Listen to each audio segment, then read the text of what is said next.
नमस्कार, मैं जय निवास कामगार इंडिया में आपका स्वागत है और स्वागत है एटक के दिल्ली स्थित कीर्तिनगर दफ्तर में, जहां स्क्रीन पर एक और शख्सियत है। शख्सियत के बारे में कुछ कहने से पहले मैं आपको बता दूं कि दिल्ली एटक AITUC में चुनाव हुआ है और इस चुनाव में विजय कुमार तिवारी, जी हाँ, आपके स्क्रीन पर जो दिख रहे हैं विजय कुमार तिवारी जी दिल्ली प्रदेश का उप महासचिव नियुक्त किए गए हैं। एक और सूचना आपको दे दूं कि विजय तिवारी AIGMTU दिल्ली के अध्यक्ष भी हैं।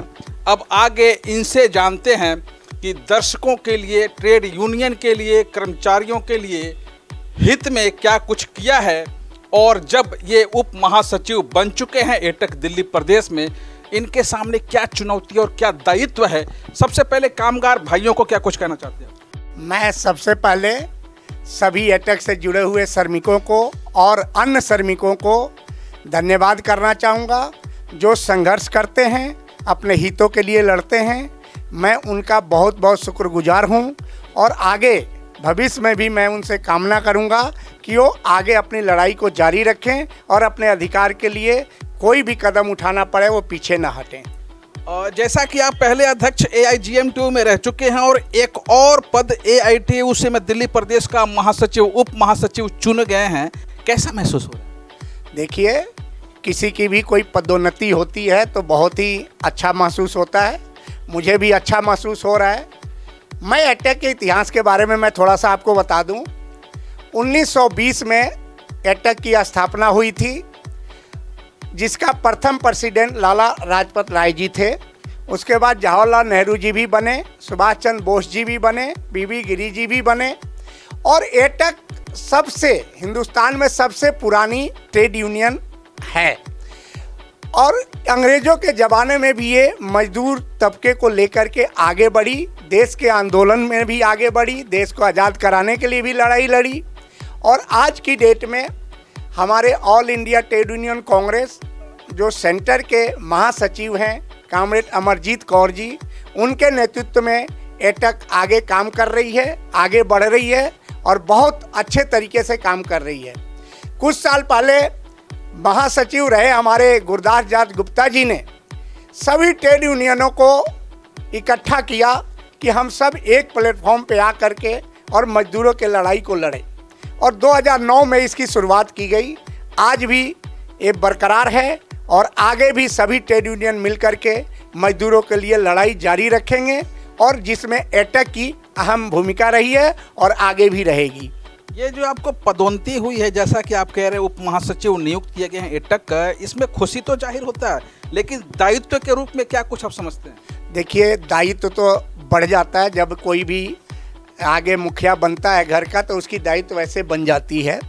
अभी जो हमारा दिल्ली प्रदेश का जो सम्मेलन हुआ, चुनाव हुआ एटक कार्यालय हमारे दीनदयाल उपाध्याय मार्ग पे जो राव एवेन्यू कोर्ट के सामने है, यह चुनाव हमारे केंद्रीय महासचिव कॉमरेड अमरजीत कौर जी के नेतृत्व में हुआ।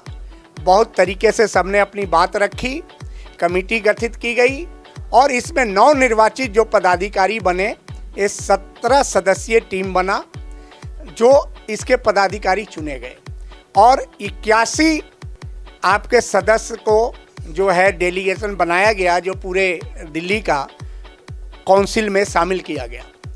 अब सबसे पहले जो अध्यक्ष पद के लिए कॉमरेड प्रमोद कुमार राजपूत जी को नियुक्त किया गया, जो हमारे all India general trade union के महासचिव हैं और पहले भी दिल्ली एटक के उप महासचिव 15 सालों से थे।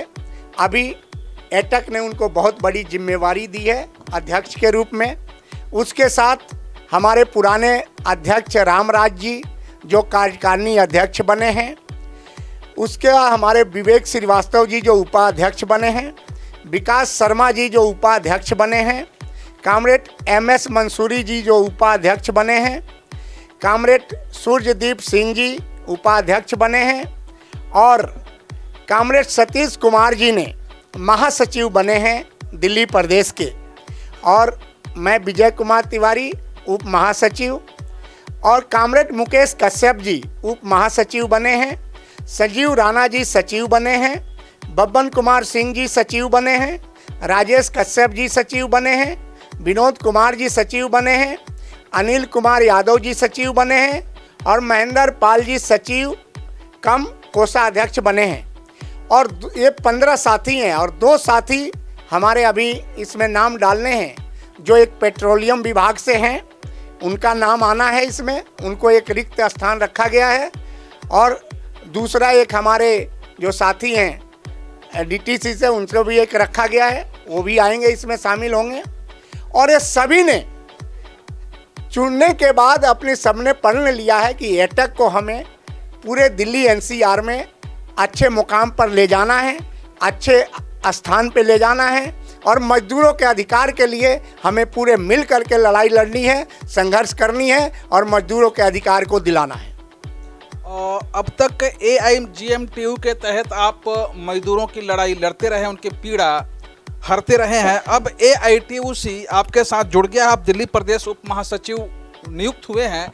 इस बीच श्रम विभाग में पेंडिंग केस, मुद्दे, मामले, शिकायत या फिर अन्य कई मामले हैं या श्रम विभाग में खाली पद पड़े हैं, उनको लेके क्या कुछ कहेंगे आप? देखिए, मैं ऑल इंडिया जनरल और ट्रेड यूनियन का अध्यक्ष हूँ और हम पहले से ही, हमारे जो यूनियन है कई वर्ष, करीब 40-45 सालों से हमारे एटक से जुड़ी हुई है और एटक के साथ ही काम करते हैं। और डिपार्टमेंट में जो समस्या है उसके लिए हम लड़ते रहे हैं, मजदूरों के अधिकार के लिए लड़ते रहे हैं। अब जो दायित्व बढ़ा है, सबसे पहला हमारा काम होगा जो मजदूरों का जो काम श्रम विभाग में रुका हुआ है, PF विभाग में रुका है, ESI में रुका है, फैक्ट्री एक्ट में रुका है, उस पर ज़्यादा से ज़्यादा जोर दें और उस काम को आगे बढ़ाएं ताकि मजदूरों को समय पे न्याय मिल सके। दूसरी, अभी ये समस्या यहाँ पर आई है स्टाफ की, जो लेबर डिपार्टमेंट में स्टाफ की बहुत कमी है।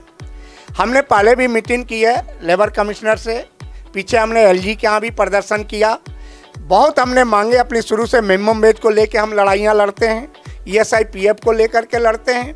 अभी हम ये भी अपनी एक टारगेट रखे हैं, जो स्टाफ की कमी है इसको भी दूर किया जाए और सरकार के खिलाफ हम मोर्चा खोलने वाले हैं कि जो डिपार्टमेंट में, लेबर डिपार्टमेंट में जो पदाधिकारियों की कमी है और जो वहाँ पर स्टाफ की कमी है उसको जल्द से जल्द भरा जाए ताकि मजदूरों का समस्या का समाधान हो सके। और इसके लिए हमने रणनीति तैयार की है कि पूरी सरकार को घेरेंगे और इस पे उनको बिल्कुल मजबूर कर देंगे कि डिपार्टमेंट में संख्या बढ़ाएं ताकि मजदूरों का काम सही तरीके से हो सके।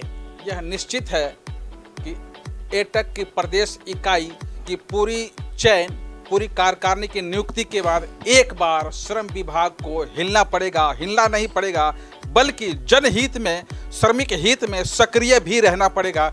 अन्यथा एटक वाले लोग कहते हैं कि वो किसी मुद्दे को लेकर अधिकारियों को छोड़ते नहीं हैं और इस बीच उनकी सक्रियता वाकई रंग लाएगी। चूँकि इस इकाई में प्रमोद कुमार राजपूत अध्यक्ष चुने गए हैं, तो निश्चित है राज्यपाल हो, श्रम विभाग हो, मुख्यमंत्री हो या श्रम विभाग जिला इकाई हो, उनको सक्रिय तो होना पड़ेगा। अंत में आप अपने श्रमिक भाइयों के लिए 2 शब्द। मैं श्रमिक भाइयों से आग्रह करना चाहूँगा कि सब आप एक हो जाएं, क्योंकि ये जो केंद्र सरकार कोड बिल ला रही है मजदूरों के बहुत ही विपरीत है, मजदूरों के खिलाफ है। और जो दिल्ली सरकार भी कसमें खाई थी कि हम ठेकेदारी ख़त्म करेंगे, मिनिमम वेज को लागू कराएंगे, जो नहीं करा पा रही है, तो मैं मजदूरों से निवेदन करूंगा कि सब एक हो जाएं और जिस तरीके से किसान आंदोलन चला और उन्होंने अपने बात को मनवाई, अपने कानून जो गलत सरकार ने बनाई थी उसको वापस करवाया, उस तरीके से अपने मिनिमम वेज लागू कराने के लिए, अपने काम को कराने के लिए और नए कोड बिल को हटाने के लिए एकजुट हो जाएं और उसी तरीके से एक आंदोलन शुरू करें ताकि पूरे NCR, दिल्ली क्या पूरे हिंदुस्तान में पता चले कि मजदूर जाग गया है, अपने अधिकार लेकर के रहेगा, अब मजदूर सोने वाला नहीं है। मजदूर जाग गया है और अकेला भी नहीं है, यूनियन उनके साथ है, बशर्ते उनके दिलो दिमाग में एक जुनून हो। और आप देख रहे थे एटक दफ्तर से, और यह नीति आगे चलता रहेगा जब तक मजदूर हित हो ना जाए, मजदूरों की पीड़ा खत्म ना हो जाए, तब तक यह आंदोलन जारी रहेगा। दिल्ली से जय निवास की यह रिपोर्ट।